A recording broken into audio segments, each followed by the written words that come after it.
Carta do apóstolo Paulo a Timóteo, segunda carta a Timóteo, capítulo 4.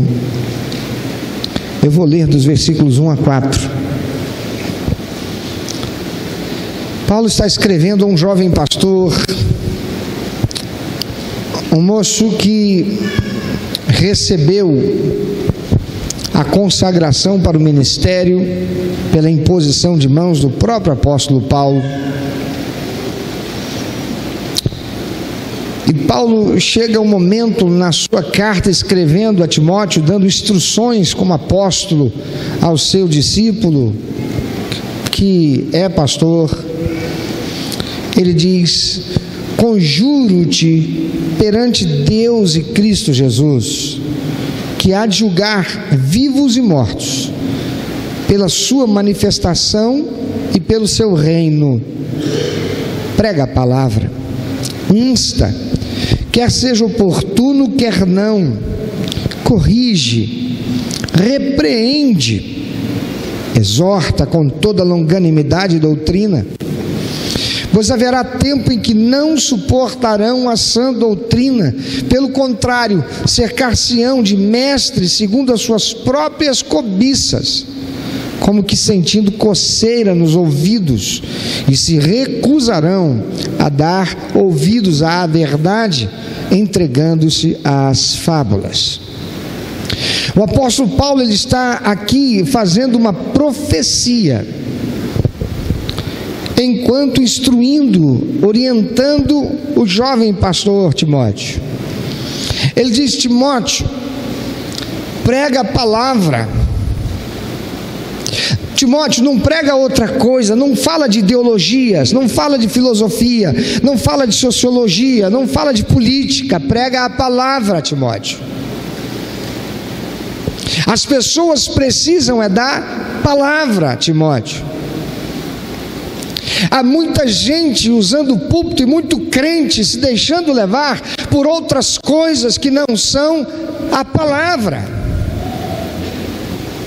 É a palavra de Deus que nos limpa, na medida em que nos confronta com as nossas mazelas e pecados, e que fazem separação entre nós e Deus. É a palavra. É a palavra de Deus que nos aponta a direção certa, o norte a seguir, e que nos faz chegar até Jesus. É a palavra. Paulo diz: prega a palavra. E insta, quer seja oportuno, quer não. Ainda que você esteja cansado dentro da condução do ônibus, indo para o seu trabalho, prega a palavra, insta, leve a que os outros a ouçam. Muitas vezes eu olhei pessoas que estavam num ônibus ou num trem, como era muito comum, e hoje está proibido fazer isso num país em que nós temos liberdade de expressão. Está proibido pregar no trem, né? Onde tem coerência num país democrático que zela pela liberdade de expressão e que está proibido falar de Jesus no trem? Ah, porque incomoda as pessoas. Eu concordo que às vezes incomoda mesmo, dependendo das pessoas, é chato. Mas por que quando um bandido, quando eu digo bandido, necessariamente não é ladrão, é uma pessoa que está fazendo algo fora da lei, pega o seu carro que tem mais valor, o equipamento de som que ele coloca na traseira do carro do que o próprio carro, para na porta das pessoas e liga naquele funk falando palavrões e ninguém faz nada. E se chama autoridade e não vai lá por causa disso. Fecha parênteses.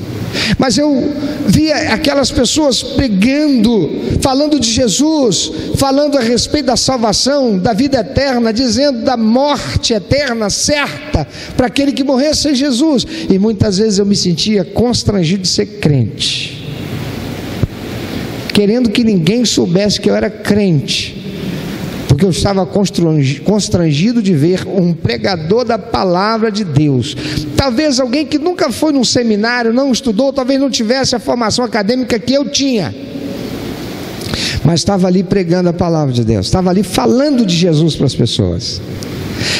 Paulo diz para Timóteo: Timóteo, insta a tempo e fora de tempo, quer seja oportuno, quer não. Ele diz: corrige, Timóteo. Irmãos, que coisa difícil hoje. Os crentes não querem ser corrigidos, não querem correção, não querem disciplina.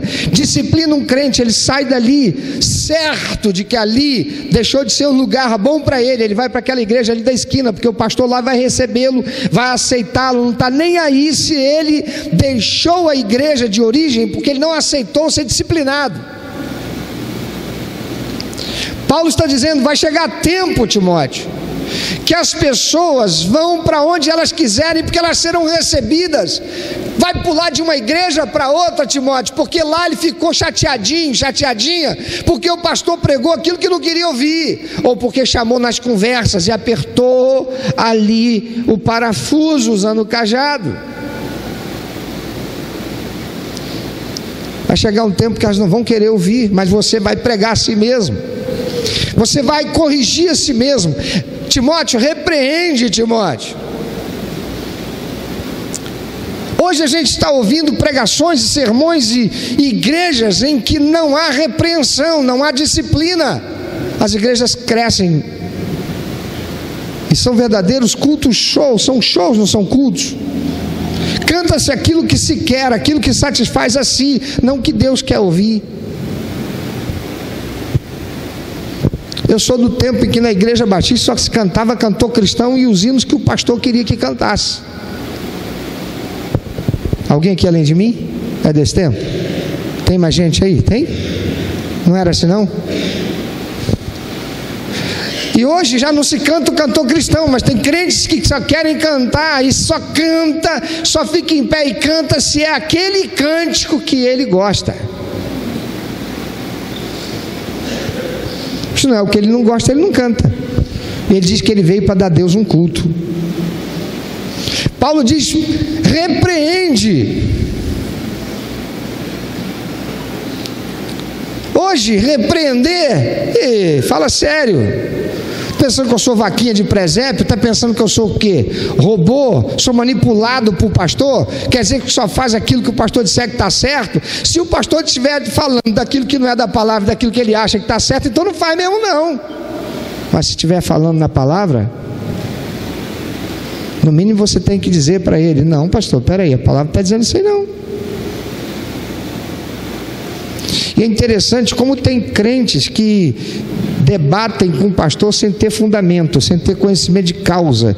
Mas num país em que todo mundo é técnico de futebol, todo mundo é farmacêutico ou médico para dar receita, não é? Todo mundo é nutricionista, né, ou nutricionista? Todo mundo é nutricionista, né? Todo mundo é pedagogo, né, pedagoga? Né? Todo mundo sabe como dar receita para educar, não é verdade? Então, bater de frente com o pastor, o que é isso? Não é nada. Tem gente que chega lá para uma consulta com o médico dá receita e diz assim: doutor, não dá para me receitar esse remédio assim, não? Você já viu alguém que entrou? Quem sabe foi você, né? Você eu não vou pedir para levantar o braço, não. Se foi você, fica na sua. Mas se você já entrou com alguém, ou ficou sabendo, ouviu isso acontecer, de uma pessoa entrar no consultório já perguntando para o médico: doutor, só não dá para me receitar esse remedinho, não? Alguém já viu? Já viu isso acontecer? Não acontece? Pois é, então o que é bater de frente com o pastor? O que quer dizer para ele? Eu não acho que é assim não. Paulo está dizendo: Timóteo, ainda assim, repreende, exorta com toda longanimidade e doutrina. O que é com longanimidade? Um pai faz cara feia para o filho, só falta rosnar para ele quando ele faz coisa errada. Meu pai nunca me bateu, mas meu pai sabia fazer uma cara de me botar medo, hein? Mamãe falava assim: você vai ver, quando teu pai chegar eu vou contar para ele. Eu tomava a coça da minha mãe de tudo quanto era jeito, irmão, de fita métrica a varinha de árvore, que ela mandava escolher qual galinho que eu queria apanhar. Mas quando ela dizia: seu pai vai saber, eu já me pelava todo. E meu pai nunca me deu um safanão, meu pai nunca me deu um peteleco. Mas meu pai, quando chegava, ele olhava para mim e fazia assim: irmão, eu me gelava. Eu nunca soube o peso da mão do meu pai. mas eu tinha um respeito pelo meu pai. E se me perguntar por que, eu não sei. Eu só sei que eu tinha um respeito pelo meu pai terrível. Eu acho que era porque minha mãe dizia assim: você vai ver, eu vou contar para o seu pai. Falava isso, já me intimidava.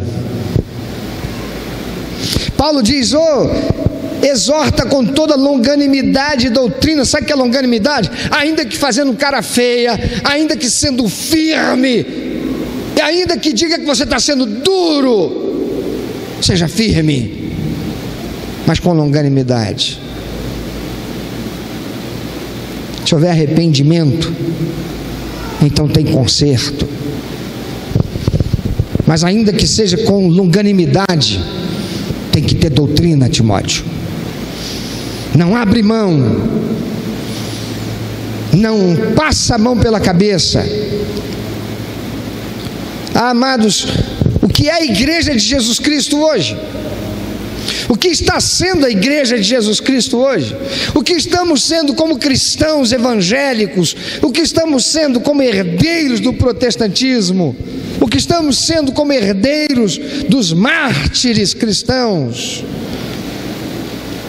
O apóstolo Paulo está exortando a Timóteo a que não use outra fonte para o seu ministério que não a palavra de Deus. Ele diz: prega a palavra. Isso que está aí na sua Bíblia, vê aí, confere. Prega a palavra, Timóteo.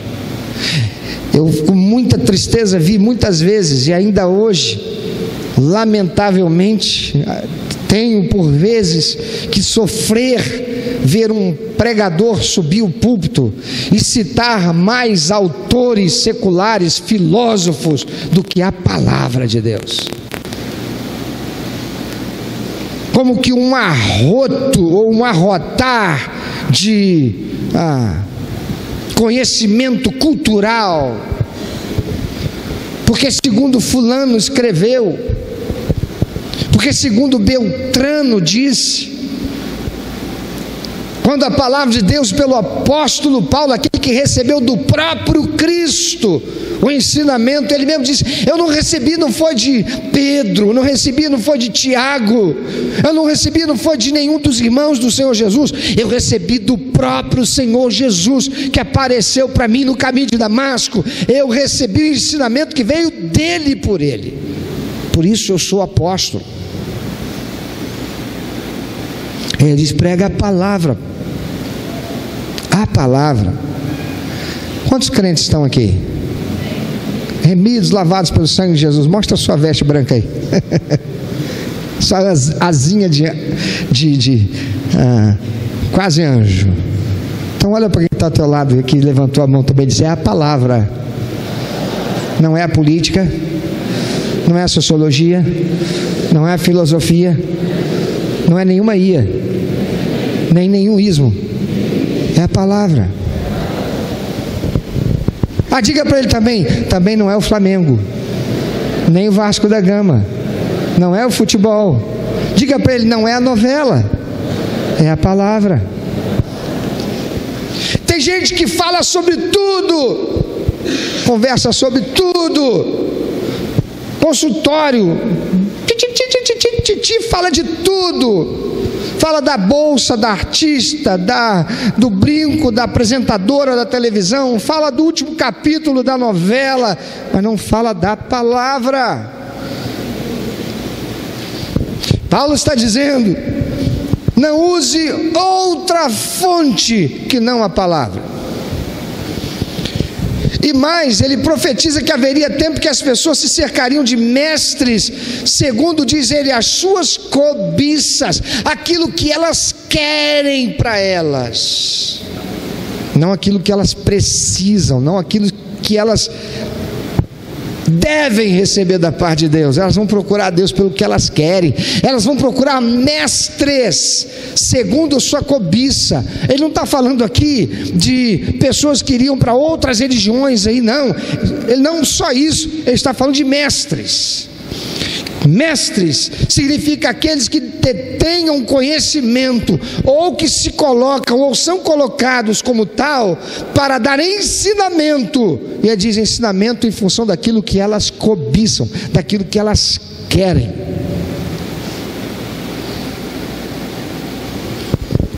Mas o que vem a ser isso? Que as pessoas, em vez de darem ouvidos à doutrina sadia, sem corrupção, e ele está falando de crentes, sem corrupção, sem heresia, ao invés de darem ouvidos à pregação expositiva da palavra de Deus, passariam a vê-la, e a aqueles que a pregassem, como algo incômodo, desagradável, porque gera desconfortos, porque fala de pecado, de inferno, porque fala contra práticas que desonram a Deus, porque confronta a pessoa com a sua prática pecaminosa. A gente está ouvindo por aí, até pastores, irmãos, eu pensei que eu já tinha me escandalizado com tudo, e eu descubro que ainda tem coisas para me escandalizar.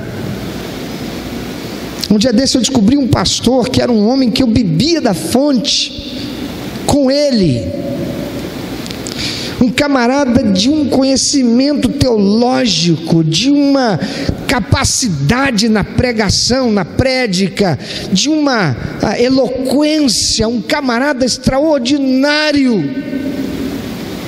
E eu ouvi um dia desse, vocês não ouviram errado, eu disse, eu ouvi um dia desse, subindo num carro, num palanque político, para defender uma ideologia desgraçada que desgraçou esse país, e sendo ele um pastor, subir um lugar daquele com a oportunidade para falar para milhares de pessoas e sendo televisionado para o mundo inteiro, e não abriu a boca para falar uma palavra, um nome, Jesus Cristo. Ele só falou de política e de sociologia. Para mim ele acabou. Eu permaneço com tudo que veio dele e que foi bom, como Jesus Cristo, quando estava entre nós, olhando os fariseus, ele disse para aqueles que estavam ali e que o buscavam para receber dele ensinamento, ele disse: estão vendo esses fariseus? Façam tudo o que eles ensinam, mas não façam o que eles fazem, porque são hipócritas. Porque o que eles ensinam da palavra é a verdade, mas eles não têm autoridade, porque eles não vivem. Apóstolo Paulo vai dizer: examina tudo e faça o que? Fique com o que é bom. Mas como eu vou examinar?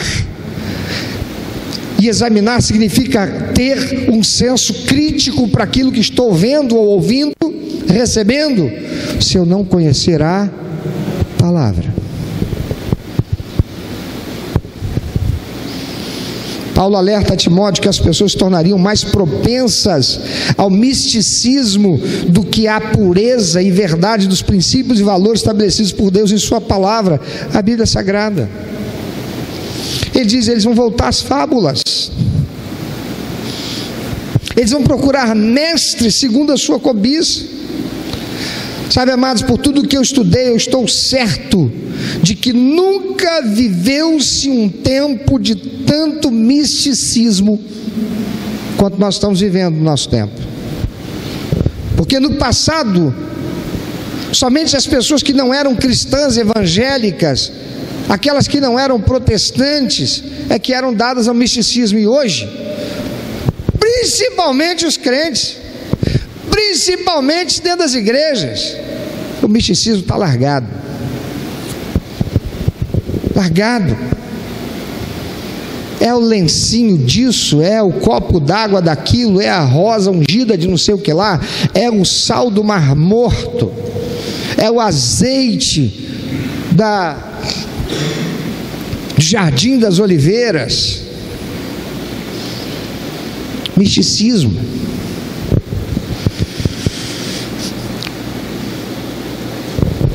Mas hoje, com a teologia da libertação, a teologia da prosperidade, o liberalismo teológico, a fábrica de fábulas e heresias trabalha 24 horas que o dia tem, 7 dias que tem a semana, 365 dias que tem um ano. Quando a gente pensa que já viu de tudo, vem uma coisa nova, uma aspas, unção nova, um novo aspas, evento do avivamento, para satisfazer a necessidade mística do povo que só busca pelos seus interesses, bens materiais, solução para os seus problemas, cura de enfermidades, como diz o apóstolo Paulo, segundo as suas próprias cobiças. E quando eu pensei que já tinha ouvido de tudo, um dia desse estava ouvindo, e antes aquilo que eu só ouvia por certos lia em postes, cartazes em postes, e depois em chamadas de jornal, eu acabei ouvindo também em rádio cristã, dita cristã evangélica. Venha, porque pela unção forte nós trazemos o seu amado de volta.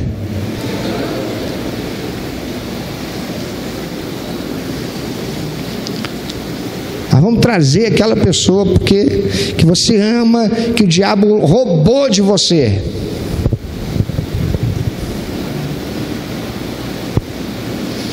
Só não falou que era em 7 dias, em 7 horas, 24 minutos, nada disso, mas disse que vai trazer. Quase que eu falei o nome de alguém aqui para correr para aquela igreja lá para resolver só a situação.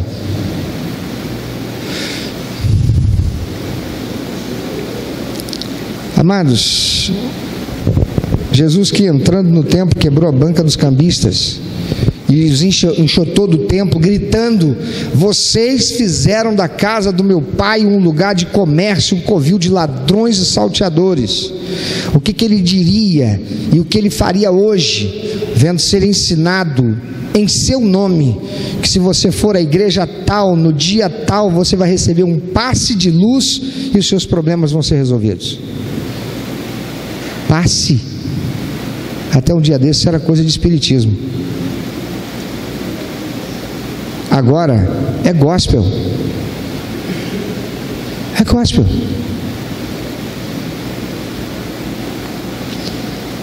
Uma vez já tiraram daqui. Eu tinha visto o gasofilácio que vocês têm, que vocês viram aqui que a gente tem. E aí me indicaram aí em determinada loja lá em Nova Iguaçu. E não é uma loja convencional, é uma casa. E não é lá no centro de Nova Iguaçu, é numa rua de um bairro um pouquinho próximo ali do centro. E quando eu cheguei lá, a opressão foi muito grande, irmãos. Porque a sensação que eu tive, que eu estava dentro de uma loja de macumba, de artigos de macumba, gospel, bancas e mais bancas de envelopes, campanha da prosperidade, campanha da sua casa própria, leve a chave da promessa para abrir todos os teus caminhos, tudo como campanha, envelopes de campanha, em que a pessoa, para participar da campanha, ela leva aquele envelope consagrado com óleo santo.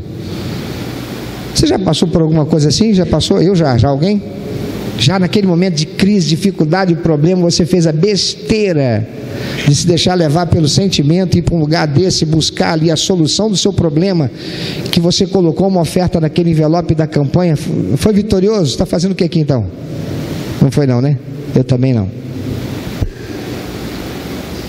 É um mercado gospel. Eu até vi, queridos, o gasofilácio lá, mas disse: daqui eu não posso comprar. Você estava comigo, irmão? Não? Aqui eu não posso comprar. Isso aqui não é um lugar sério. Menorá, sabe o que é menorá? Aquele candelabro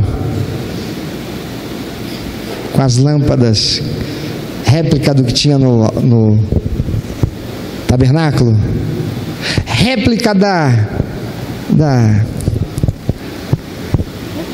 arca do concerto, folheada a ouro, que não é ouro, né? É aquela tinta mas fica lindo. Queridos, eu confesso, eu fui tentado a trazer porque é muito bonito. Falei, vou colocar isso lá na frente. Já estou até me vendo. Vou fazer a campanha da Arca do Concerto. Levar um monte de envelope. Você que precisa de um conserto, Deus vai consertar a sua vida. Leve esse envelopinho ungido aqui. É o mercado gospel. São as fábulas.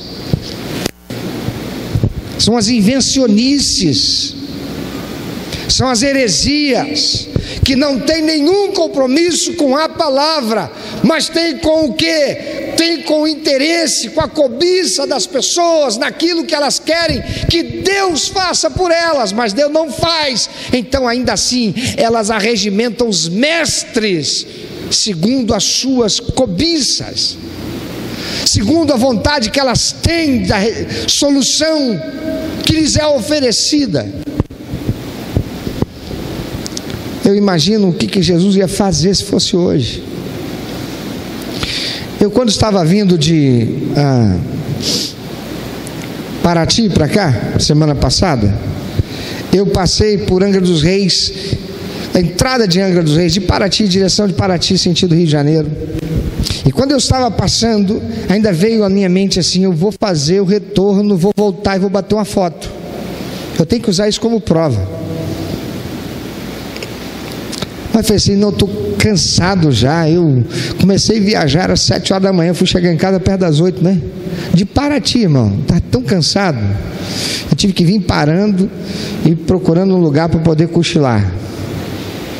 Aí eu cochilava no lugar, seguia um pedaço mais, cansava, cochilava outro. Pastor, mas o senhor não foi lá para descansar? Só veio cansado? Pois é, só de pensar que eu tinha que voltar, eu fiquei cansado.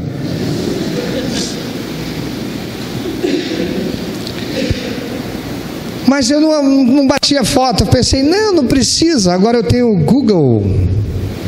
Eu entro lá no Google, tem lá o Google Map, e eu clico lá, Angra dos Reis, boto o bonequinho, pum, lá, na foto satélite, vai mostrar tudinho, eu tiro um print. Eu fui fazer isso. Quando o Google bateu a foto lá, eles ainda não tinham colocado o que colocaram lá. E quando você está vindo de Paraty para entrar em Angra dos Reis, naquela entrada principal de Angra dos Reis, do lado esquerdo tem uma plaquinha que está escrito assim: Bem-vindo à cidade do Rei Jesus. Eu falei, eu quero te perguntar, você acredita que quem colocou isso lá, escreveu isso lá e colocou isso lá, foi um macumbeiro? Claro que não, né? Um kardecista? Não. Um católico? Também não. Um budista? Também não. Quem foi que fez isso? Um infeliz de um gospel. Um infeliz de uma igreja gospel. Um infeliz de um pastor gospel. Porque uma pessoa que está centrada na palavra de Deus não faria uma besteira dessa. A palavra Angra, alguém aqui sabe o que significa Angra? Não? Alguém sabe? Então você vai aprender. Diga Angra. Bahia. Pequena enseada. Pequena Bahia. Angra é uma enseadazinha. É uma baía pequenininha. Por isso Angra. Aprendeu? O que quer dizer Angra? Uma enseada. Uma pequena baía. Que chamaram dos reis, aí eu não sei porque, eu não fui pesquisar. Mas como aquela região ali é antiga, remonta a tempos lá do Brasil colônia, Brasil descobrimento, eu não vou nem elucubrar aqui, o fato é que está lá, é Angra dos Reis, e aí um pastor gospel, uma igreja gospel, alguém gospel, colocou uma placa em plena BR, dizendo, bem-vindo à cidade do Rei Jesus. Irmãos, eu quase rasguei a Bíblia. Eu falei que a Bíblia, quem escreveu não sabe nada. O negócio de que Belém é a cidade do Rei Jesus. Ou que dissesse lá Nazaré, lá na Judéia, é a cidade do rei Jesus. Mas não, descobri agora, está todo mundo errado. Mateus errou, essa turma toda do evangelho errou. A cidade do rei Jesus é aqui, pertinho de mim, é Angra, não preciso nem Israel para conhecer. A cidade do rei Jesus. Angra dos Reis está lá com uma placa porque alguém de uma inteligência mística, em nome de Jesus, resolveu fazer uma coisa chamada, muito comum, chamado hoje ato profético, colocando aquela placa para declarar e determinar. Você conhece determinar? Porque eu determino a bênção. Você conhece isso? Para determinar que Angra é do Senhor Jesus. Só esqueceu de falar isso para tudo quanto é traficante e miliciano que está estabelecido em Angra dos Reis. Isso é tão absurdo que, se fosse verdade, se as igrejas que lá estão estivessem realmente cheias do poder do Senhor, centradas somente na palavra de Deus, se os cristãos evangélicos que estão lá estivessem realmente vivendo lá em 2 Crônicas 7:14, cheias do poder, as pessoas não teriam medo de dirigir e passar pelo trecho da Rio Santos, que compreende aquela cidade, à noite, por medo de assaltos, e a cidade não estaria como está todo o estado do Rio de Janeiro, dominado por traficantes e milicianos. Filho, coloca aquela foto aí. Vou mostrar uma coisinha para você. Se você vai para Campos ou região dos Lagos, passando ali pela BR, olha o que tem lá na BR-101, na altura lá de São Gonçalo. O que está escrito lá? Fala bem forte. Olha, é bonito, hein? Vamos declarar profeticamente aqui. Vamos fazer isso aí. O que diz lá? Não, Deus não ouviu. Você tem que falar mais alto. Você tem que falar mais alto, porque até agora isso não aconteceu. Você tem que falar mais alto, fale com fé, toma posse, determina isso aí para Deus, com vontade. Vamos lá.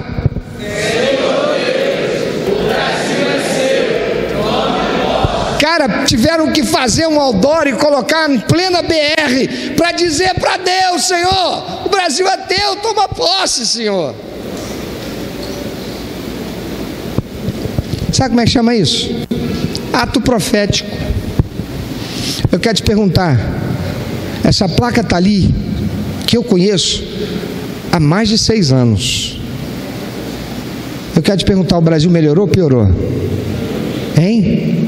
Então a gente tem aqui Deus ou é Baal que está aqui? Que Deus é esse aí? Para que Deus eles colocaram esse outdoor? Porque quem fez esse, acredita que foi um católico? Um espírita? Um budista? Um ateu? Sabe quem é que fez isso aí? Um pastor gospel, uma igreja gospel, foi um povo gospel. Amados, que ignorância! Não importa, meu amado, se você determina a sua bênção, não importa se você profetiza vitória sobre a tua vida ou a vida de outra pessoa. Palavras de ordem não mudam a realidade. O que muda a realidade são nossas atitudes. Pensa sobre o que eu acabei de falar. Palavras de ordem não mudam a nossa realidade. O que muda a nossa realidade são as nossas atitudes. Você concorda com isso? Você consegue entender isso? Você consegue entender? Então você pode falar mais alto do que eu. Palavras de ordem não mudam a realidade. O que muda a realidade são as minhas atitudes. Você pode continuar chegando em casa e dizendo: eu determino a bênção do Senhor. Senhor, eu não aceito que o meu marido seja assim, eu não aceito que a minha mulher seja desse jeito, eu determino a vitória em nome de Jesus. Que não vai mudar nada se você não tiver atitudes que promovam a transformação da realidade.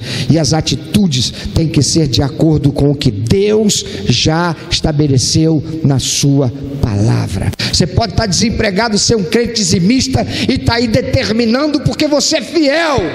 Isso é mentira. E deixa eu dizer uma coisa: Satanás está por aí nessas igrejas, enganando as pessoas, assim como o traficante mantém na droga, assim como aqueles que são amigos viciados satisfazem para manter no vício,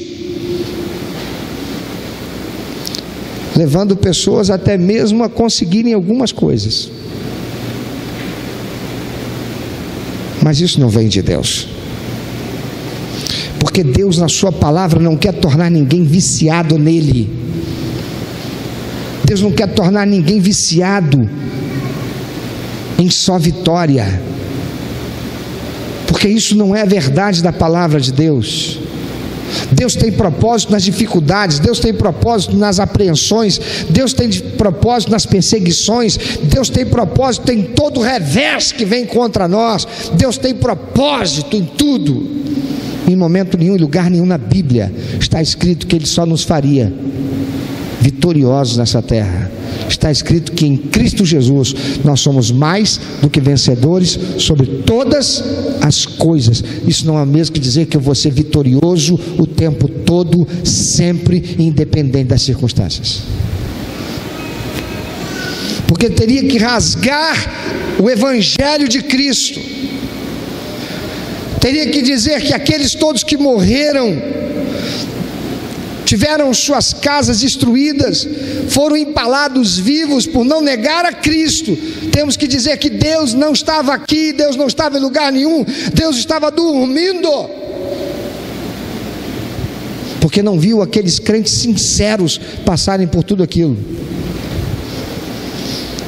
Amado, o que vai fazer a sua vida ser transformada, o que vai fazer a sua realidade ser transformada, o que vai fazer as nossas realidades serem transformadas, o que vai fazer Belfor Roxo ser transformado, não é a política, não são os políticos, por honestos que sejam, porque esse mundo continuará debaixo do poder e do domínio do maligno. E só quem não conhece a Bíblia não sabe que será assim até a vinda de Jesus Cristo. O mundo continuará debaixo do poder do maligno, do domínio do diabo. A única coisa que pode mudar e transformar a nossa realidade são as nossas atitudes firmadas, calcadas na palavra de Deus. E o apóstolo Paulo diz para Timóteo: Timóteo, prega a palavra de Deus, porque vai vir tempo em que as pessoas vão procurar mestres com coceira no ouvido para ouvir aquilo que satisfaz a elas, que agrada a elas, aquilo que lhes é mais fácil, aquilo que lhes é atraente, aquilo que as levará a correr a eles. Elas não vão querer, mas ainda assim repreende. Elas não vão gostar, mas ainda assim exorta. Elas vão até se voltar contra você, mas corrige com toda a longanimidade e doutrina. E não se volte às fábulas, ao misticismo.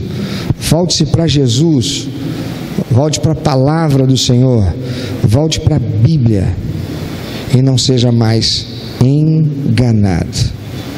A palavra do Senhor diz que o meu povo está sendo destruído porque lhe falta o quê?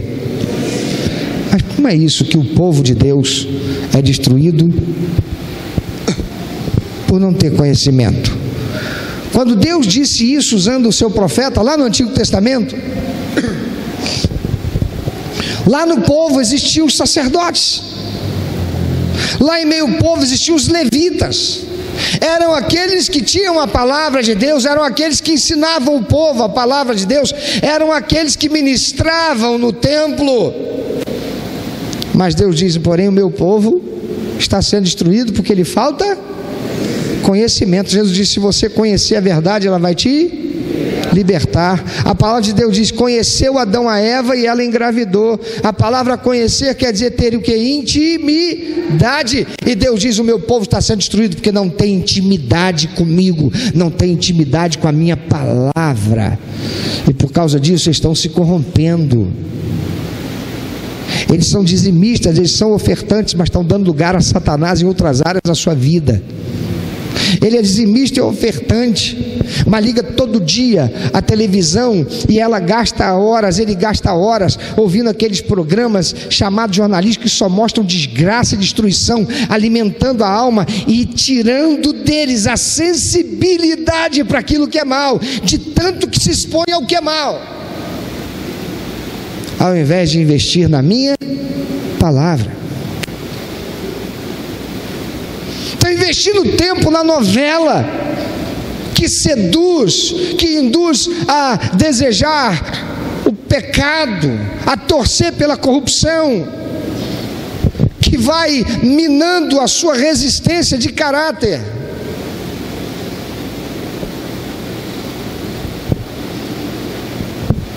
Ao invés de se voltar para a minha palavra, o meu povo está sendo destruído porque lhe falta intimidade com a minha palavra.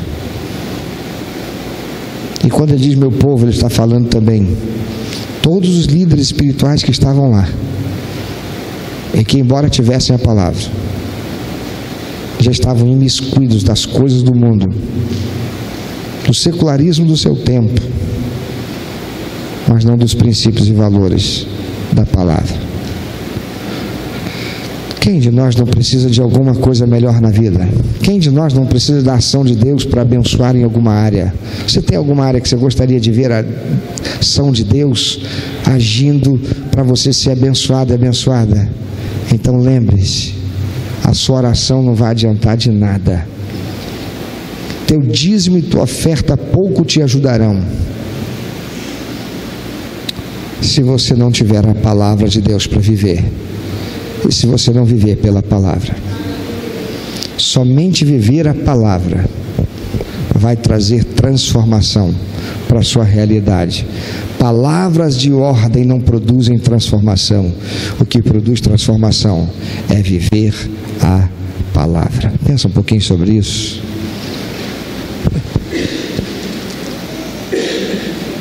Talvez você esteja necessitado de uma intervenção de Deus na sua vida.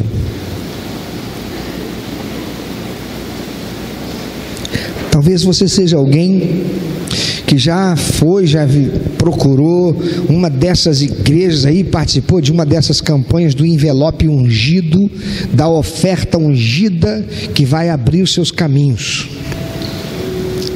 Talvez você esteja vivendo, ou já tenha vivido, ou está vivendo, sobre uma questão intensa, dramática, de natureza emocional, que já te levou a ir para um passe de luz.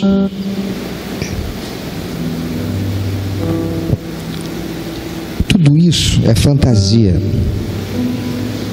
é fábula, é misticismo, gospel. Volte-se para a palavra de Deus. Jesus é quem disse: se você conhecer a verdade, ela vai te libertar. E ele disse: eu sou o caminho, eu sou a verdade, a vida, e ninguém vem ao Pai se não for por mim. Ele disse: se você não comer da minha carne e não beber do meu sangue, você não pode ter parte comigo. Isso significa ter intimidade com o Senhor, ter a palavra do Senhor entranhada no seu ser, de tal modo que você se faça um com Jesus. Nada a ver com participar da ceia e comer do pão para virar carne de Cristo dentro de você, e beber do cálice que vai virar sangue de Cristo dentro de você. Tem a ver com você viver a palavra do Senhor. Isso significa ser um com Ele. Se você quer a sua realidade transformada, tenha atitudes firmadas na palavra de Deus, porque a palavra de Deus diz que é a alegria que nós damos ao Senhor que nos capacita com a força que precisamos para sermos vitoriosos sobre as circunstâncias, as adversidades, os momentos difíceis. e cumprirmos o propósito de Deus na nossa vida. Viva a palavra, volte-se para a palavra, dedique-se à palavra. E você que é crente, exorta, disciplina. Não estamos no tempo dos sacerdotes, nós somos os sacerdotes, cada um de per si. Use da palavra e seja uma bênção para a glória de Deus. Eu quero orar por você que precisa de uma intervenção de Deus na sua vida. Eu quero orar com você que vai dizer para Deus: Senhor, eu já caí nessa aí, já andei por esses lugares aí, mas hoje eu ouvi algo que falou comigo, hoje eu ouvi algo que tocou em mim, porque eu já tentei de tudo, eu já tentei de tanta coisa, eu já fui para aqui, para ali, já usei de todas essas receitas gospel aí, não deu certo não, ou até deu certo por um tempinho, mas solução realmente não teve. E a tua palavra diz que é viver a palavra. Eu hoje, Senhor, quero fazer um propósito contigo. Eu vou começar a ler a Bíblia lá do Gênesis, e eu não vou pular nem mesmo aqueles capítulos que são chatos. Diga para Deus, são chatos de ler, seja sincero. Aqueles que falam que fulano nasceu de Beltrano, que gerou ciclano, que é chato de ler, eu não vou pular nem aqueles, Senhor, porque se estão ali, o Senhor tem um propósito naquilo que está lá. Eu posso até não entender, mas eu vou fazer um propósito hoje com o Senhor. Eu vou começar a estudar a Bíblia, vou ler a tua palavra todos os dias. Mais ainda, eu vou passar a frequentar um grupo de estudo bíblico. Olha, essa igreja aqui todo domingo pela manhã, 9 horas da manhã, tem um encontro de grupo pequeno para compartilhar da palavra, para estudar junto a palavra. Diga para Deus: Senhor, eu preciso de uma transformação para a minha realidade. Tem alguém aqui que vai fazer isso? Tem alguém aqui hoje que está desejoso de ter a sua realidade transformada e que quer realmente, e entendeu que ela só será transformada a partir do momento que você viver a palavra? Você quer orar comigo? Quando você estiver aí onde você está, fique em pé, a gente vai orar junto.